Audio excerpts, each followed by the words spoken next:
বন্ধুরা, আমরা তো ডোরেমনের এমন অনেক এপিসোড দেখেছি যেখানে নোবিতা আর তার ফ্রেন্ডস টাইম মেশিন ইউজ করে পাস্টে যায় আর বিভিন্ন অ্যাডভেঞ্চার করে। তবে পাস্টে যাওয়ার পর তারা হাজার বিপদে পড়লেও এমন কাজ করে না যেটাতে হিস্ট্রি বদলে যাবে। কিন্তু আজ আপনাদের জন্য এমন একটা এপিসোড নিয়ে এসেছি যেখানে নোবিতা আর তার বন্ধুরা পাস্টে যায় আর এমন একটা কাজ করে যেটাতে হিস্ট্রির কিছু অংশ বদলে যায়।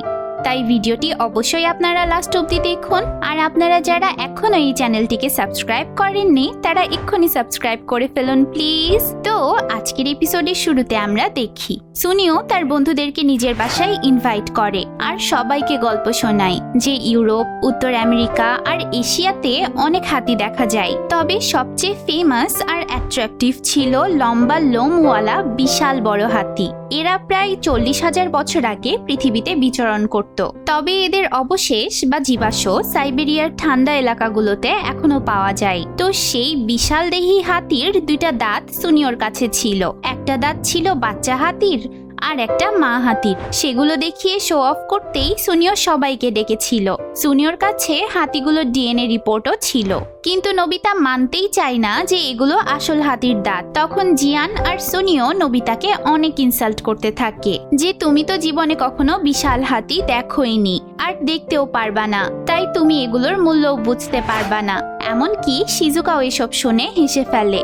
তাই নোবিতা রাগে দুঃখে তখনই সবাইকে বলে দেয় যে আমি নিজে গিয়ে হাতির দাঁত কালেক্ট করে আনবো। এটা বলেই সে বাড়ি চলে আসে আর ডোরেমনের কাছে আকুতি মিনতি করতে থাকে যাতে ডোরেমন তাকে কোনোভাবে হেল্প করে আর তার ইজ্জতটা বাঁচিয়ে নেয়। এই সময় নোবিতার বন্ধুরাও তার বাসায় চলে আসে আর তার কাছে রিকোয়েস্ট করতে থাকে যাতে নোবিতা তাদেরকেও নিজের সাথে নিয়ে যায়। এবার নোবিতার কথার মান রক্ষা করতে ডোরেমন ট্যুর রোবট নাম্বার 2 বের করে। এটা আমাদের সবার পরিচিত গনসুকে ছিল না। এই রোবট নাম্বার 2 ছিল গঞ্জা নামের একটা নতুন রোবট। তবে গঞ্জা একটু বোকা টাইপের রোবট ছিল আর অনেক বেশি কথা বলতো। তো ডোরেমন গঞ্জাকে সবকিছু বুঝিয়ে দিয়ে মিচানের সাথে দেখা করতে চলে যায়। এবার গঞ্জা সবাইকে ভালোভাবে নিজের পরিচয় দিতে লাগে, কিন্তু জিয়ান তাকে বেশি না বকে কাজ করতে বলে। সবাই গঞ্জাকে বলে যে তারা বিশাল বড় হাতি দেখতে চায়। তাই গঞ্জা ম্যাপ অনুযায়ী সবাইকে হাতি দেখাতে নিয়ে যায়, কিন্তু সে ভুল করে সবাইকে নর্থ পোলে নিয়ে গেছিল। এজন্য সে আবার বকা খায়। সেকেন্ড বার সে সবাইকে ঠিক জায়গায় নিয়ে যায়। 40,000 বছর আগের সময়ে এসে সবাই হাতি দেখার জন্য অনেক বেশি এক্সাইটেড ছিল। জিয়ান আর সুনিও বলে যে তারা মৃত হাতির কোনো অংশ খুঁজে পেলে সেটা বাসায় নিয়ে যাবে, কিন্তু গঞ্জা কঠোরভাবে নিষেধ করে দেয় যাতে কেউ কোনো জিনিসে হাত না দেয়। তারা এখানে শুধু ঘুরে বেরিয়ে সবকিছু দেখতে পারবে, তাছাড়া আর কিছু করতে পারবে না। এরপর গঞ্জা সবাইকে 40,000 বছর আগের ড্রেস পরতে দেয়। এই ড্রেস পরে সবাই চারিদিকে হাতি খুঁজতে বের হয়। তবে জিয়ান আর সুনিও নিজের মতো আলাদাভাবে ঘুরতে চলে যায়। তাই গঞ্জা নোবিতা আর শিজুকাকে নিয়েই বিশাল হাতি খুঁজতে চলে যায়। ওইদিকে ডোরেমনের অনেক চিন্তা হচ্ছিল যে নোবিতারা ঠিকঠাক আছে কিনা। তাই সে বাড়ি চলে আসে আর নোবিতাদের লোকেশন চেক করে সেখানে চলে যায়। অপরদিকে গঞ্জা যখন নোবিতা আর শিজুকাকে নিয়ে হাতি খুঁজতে যাচ্ছিল তখন তারা বারবার কোনো না কোনো বন্যপ্রাণীর দলের সামনে পড়ে যাচ্ছিল। এভাবে তারা বড় ভাল্লুক সহ অনেক প্রাণীর দল দেখে ফেলে, কিন্তু বড় হাতির দেখা আর পায় না। নোবিতা আর শিজুকা হাঁটতে হাঁটতে ক্লান্ত হয়ে পড়েছিল। এতে নোবিতা ভীষণ ক্ষেপে যায় আর গঞ্জাকে দ্রুত হাতি খুঁজে আনতে বলে। ওইদিকে জিয়ান আর সুনিও ঘুরতে ঘুরতে একটা বড় গুহা খুঁজে পায় আর সেখানে ঢুকে দেখে যে এখানে একটা পুরো হাতির কঙ্কাল পড়ে আছে। এই গুহাতে যেন বিশাল দেহী হাতিরাই বাস করে। তখন জিয়ান আর সুনিও লোভ সামলাতে না পেরে সেই কঙ্কাল থেকে কয়েকটা ছোট অংশ ভেঙে নিতে চায়। সুনিও বলে যে ছোট 1-2টা হাড় বাসায় নিয়ে গেলে কিচ্ছু হবে না, কিন্তু তাদের টর্চের আলো দেখে একটা হাতি সেখানে চলে আসে আর তাদেরকে তাড়া করে।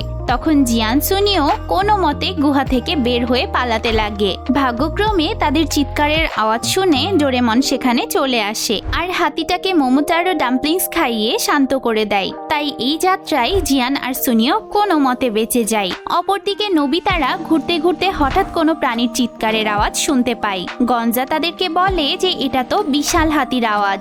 গঞ্জা তাদেরকে সেদিকেই নিয়ে যায় যেদিক থেকে আওয়াজটা আসছিল। সেখানে গিয়ে তারা দেখে একটা বাচ্চা হাতি চোরাবালির মতো কাদার পুকুরে ডুবে যাচ্ছে। সেখান থেকে ওঠার জন্যই সে এমন চিৎকার করে হেল্প চাইছে। নোবিতারা গঞ্জাকে দ্রুত কিছু একটা করতে বলে, কিন্তু গঞ্জা ক্লিয়ারলি নিষেধ করে দেয়, কারণ এই কাজটা করলে হিস্ট্রির সাথে ছেড়ছাড় করা হবে। কিন্তু বাচ্চা হাতিটার চিৎকার শুনে নোবিতা নিজেকে ধরে রাখতে পারে না। সে নিজেই বাচ্চাটার কাছে যেতে লাগে, কিন্তু গভীর কাদার জন্য সে বেশি দূরে যেতে পারে না। এসব দেখে গঞ্জা বাধ্য হয়ে নিজের হেল্পিং হ্যান্ড বাচ্চা হাতিটার সামনে ছুড়ে দেয়, কিন্তু তার হেল্পিং হ্যান্ড কোনো হেল্পই করতে পারে না। শিজুকা গঞ্জাকে কোনো একটা উপায় বের করতে বললে সে বলে, আমি এখানে জীবনে সেকেন্ডবার এসেছি, আর প্রথমবার আমার সাথে এমন কিছুই হয়নি। তখনই বাচ্চা হাতিটার মা সেখানে দৌড়ে আসে আর বাচ্চাটাকে টেনে কাদার মধ্যে থেকে বের করতে লাগে, কিন্তু মা হাতিটার ওজন বেশি হওয়ায় সে আরো দ্রুত ডুবে যেতে লাগে। এসব দেখে নোবিতাদের অনেক খারাপ লাগছিল। এই সময় ডোরেমন, জিয়ান আর সুনিও সেখানে চলে আসে। এমন সিচুয়েশন দেখে ডোরেমন ম্যাজিক হ্যান্ড অ্যাসিস্ট্যান্ট নামের একটা গ্যাজেট বের করে। এবার ডোরেমন আর জিয়ান এই গ্যাজেটের সাহায্যে মা হাতিটাকে টানতে থাকে, আর সুনিও বাচ্চা হাতিটাকে টানতে থাকে।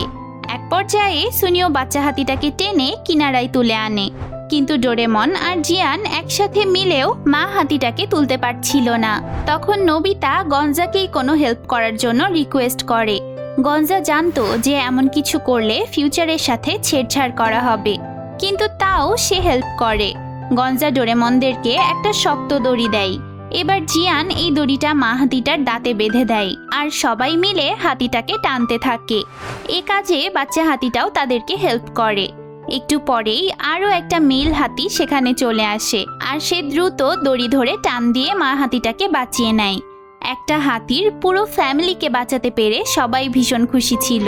গঞ্জা বলে যে এই কাজটা ফিউচারের পুরো একটা ঘটনা চেঞ্জ করে দিবে, কিন্তু এটা কোনো ব্যাপার না। এরপর সবাই মিলে বিশাল দেহি সেই হাতিগুলোর পিঠে চড়ে ঘুরে বেড়ায়। সেদিন তারা অনেক মজা করেছিল, আর সন্ধ্যা শেষে টাইম মেশিনে চেপে আবার বাসায় ফিরে এসেছিল। যদিও সুনিও হাতির কোনো অবশেষ সাথে আনতে পারেনি, তাও সে এটা ভেবে অনেক খুশি ছিল যে সে বিশাল হাতির পিঠে চড়ে ঘুরতে তো পেরেছে। কিন্তু বাসায় গিয়েই সুনিও আটকে ওঠে। তার এত মূল্যবান হাতির দাঁতগুলো গায়েব হয়ে গেছে। তার মানে এই দাঁতগুলো সেই বাচ্চা আর মা হাতিরই ছিল যাদেরকে সে বাঁচিয়েছে। সে দ্রুত ডোরেমনের কাছে যেতে লাগে এটা বলতে বলতে যে আমাকে আবার 40,000 বছর আগে পাঠাও, আমি আমার জিনিসগুলো ফেরত চাই। তো বন্ধুরা, এখানে এই এপিসোডের এন্ডিং হয়, কিন্তু আপনারা তো দেখলেনই নোবিতারা কিভাবে পাস্টে গিয়ে সময়ের সাথে ছেড়ছাড় করেছিল। তারা দুইটা হাতিকে বাঁচিয়েছিল, তার মানে সেই হাতিগুলো থেকে আরো হাতি জন্মেছিল যাদের এই পৃথিবীতে আসার কোনো কথাই ছিল না। তাও টাইম পেট্রোল তাদেরকে কিছু বলল না কেন?